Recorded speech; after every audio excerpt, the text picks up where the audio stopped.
Kwa kuwa sisi sio watendaji, mbunge wala diwani sio mtendaji wa kazi za kila siku. Manake wewe ndo umeajiriwa kwa niaba yetu kumfanya mwananchi aweze kuwa na matumaini na furaha. Hasa pale ambapo wewe unayelipwa mshahara kwa niaba yetu sisi uwafanyie kazi wananchi. Kama kazi haziendi ndio mgogoro unapoanzia. Ndio maana nafika mahala hata akija kiongozi mkubwa kama alivyokuja waziri mkuu, unaweza kusimamishwa mkuu wa idara fulani pale afu wananchi wakaanza kukuzomea. In fact ikifika hatua mtumishi wa umma unasimamishwa kwenye mkutano wa hadhara, unaulizwa maswali, wananchi wanakuzomea. Yaani kiutaratibu wewe unatakiwa kufukuzwa kazi hapo hapo. Yaani hapo hapo uwanjani unatakiwa kazi yako fanya nini? Iishie. Maana yake hao wanatuma ujumbe ya kwamba hawafurahishwi na kazi yako, na kama ingelikuwa ni kupiga kula wakati huo, wewe huna kula ulizonazo za kiongozi aliyechaguliwa mahali pale. Yaani mathalan tukisema hivi, kila mkuu wa idara hapa akisimama tukakuuliza wewe kwenye idara yako unachangia asilimia ngapi ya ushindi wa Daktari Samia? Yaani tukikuchukua wewe na idara yako, performance yako, tukaenda kuambia wananchi kwamba huyu ndio mkuu wa idara fulani.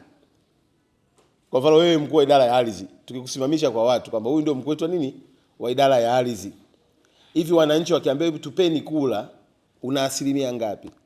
Kile kitendo ndio kinachotoa faraja au kinatoa taswira na majibu ya public kwamba huyu amempunguzia Daktari Samia kula asilimia kadhaa. Na jana nilikuwa naongea na Mheshimiwa Waziri Mkuu nikamwambia kwenye utendaji huu wa kazi sisi tunapomaliza uchaguzi hatuna tena kazi ya kufanya. Wanaoingia kazini nyinyi, wakuu wa idara ni nyinyi, wakuu wa taasisi ni nyinyi, wakuu wa mashirika ndio mnaingia kazini. 2030 sisi tunapoenda tena kuomba kura kwa wananchi, nyinyi hamuombi kura.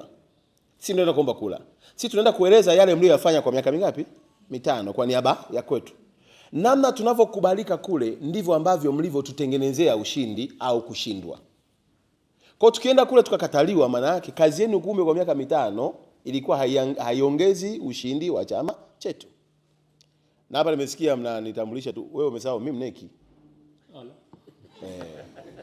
Nimani tumeelewa. Kwa hapa pia mimi na interest za chama. Kwa sababu nimepigiwa kura na wabunge wote.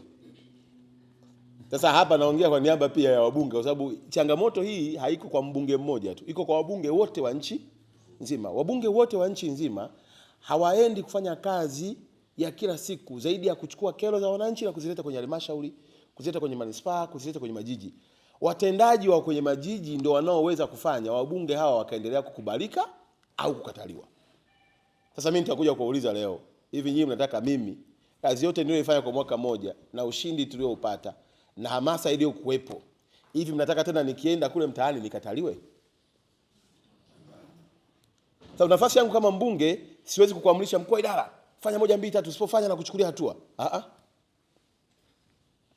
Maana sasa ninachotaka nini? Nataka iwe ni self motivation. Wewe mwenyewe ujisikie kujituma, uperform kwenye idara yako kiasi kwamba tukikuona wewe tutasema wow. Fulani. Tukisikia kuna uhamisho tunaumia. Yaani uhamisho pekee tunaobaki kufurahia ni wakupandishwa nini? Cheo. Lakini ikifika mahala kwenye idara yako ndio idara inayoongoza mambo hayaendi.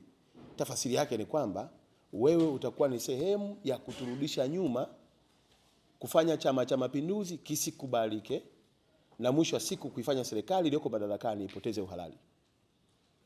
Sasa hilo nimesema ni kama utangulizi ya kwamba mjue mnayo nafasi ya kumpa heshima Daktari Samia Suluhu Hassan.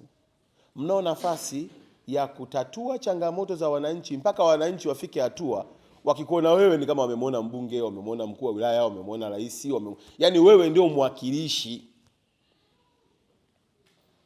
Na tukifika kwenye hatua nina uhakika wananchi hawa ni waelewa. Pale palipo na uwezekano wa jambo kufanyika, wanajua kama huyu anasema ukweli na jambo linaweza kufanya nini? Kufanyika. Pale ambapo hakuna uwezekano wa jambo, ukiwaambia wanasema kwamba kwa kweli kwa jambo hili tutakuwa tunamuonea huyu mtu.